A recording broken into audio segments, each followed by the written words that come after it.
Hello guys, now we are going into the execution part of our relay test.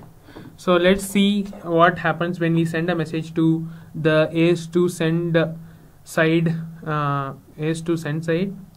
Let's go to our agreements, X12 relay. Now let's click the X12 relay and it opens up the X12 relay agreement data that we have already created. It takes some time because it needs to retrieve the agreement data, get the artifacts from the artifact store, and then it has to take into consideration the AS2 linkage that we did also. So that's all been done now. Now let's go to send side settings. So this is the input URL that the X12 pipeline is hosted at. So now what happens is that this URL, if we send a message which is the XML message, the X12 pipeline will process the XML message, convert it to EDI and give it to the AS2 pipeline.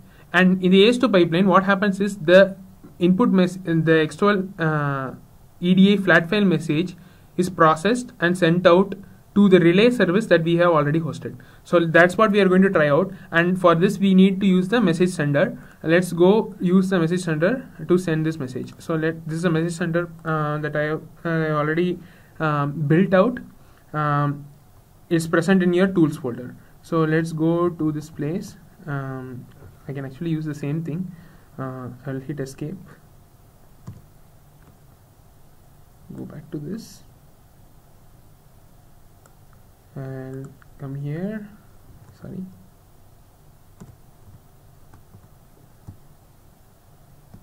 delete this full URL, give the new URL which I forgot to copy. I think Control A, Control C.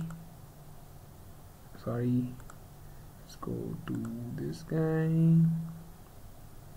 Yes, paste. Now if I send the message, you should actually send it to the send side. So I'm sending the message now.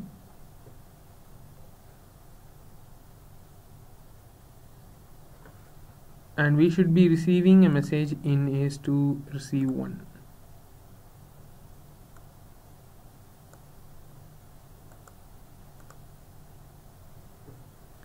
Which we are waiting to see what's going on.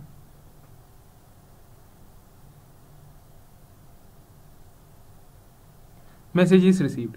So we have hosted a HTTP relay and we are able to receive a message from AS2 send.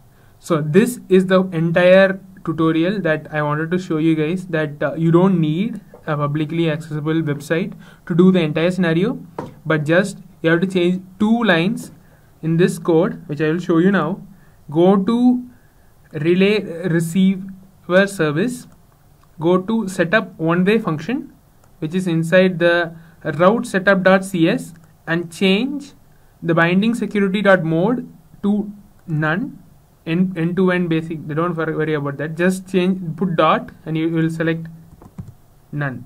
Okay, and then go to the next line, binding.security.relay client authentication type equal to relay client authentication type dot none. When you set those two, you just build your solution again, and then you host a relay service. You host a relay service with your namespace as a one-way relay service, and then give a proper name for it, and use this URL, which after starting you will get in your agreement creation. So that's it guys. You can actually test AS2 send. In the same way, your AS2 receive will also work, and the message will be sent to the async MDN URL that you have hosted. Thanks for your time, and let me know if you need any more tutorials on any other area that you feel needs to be covered by us. Thanks a lot.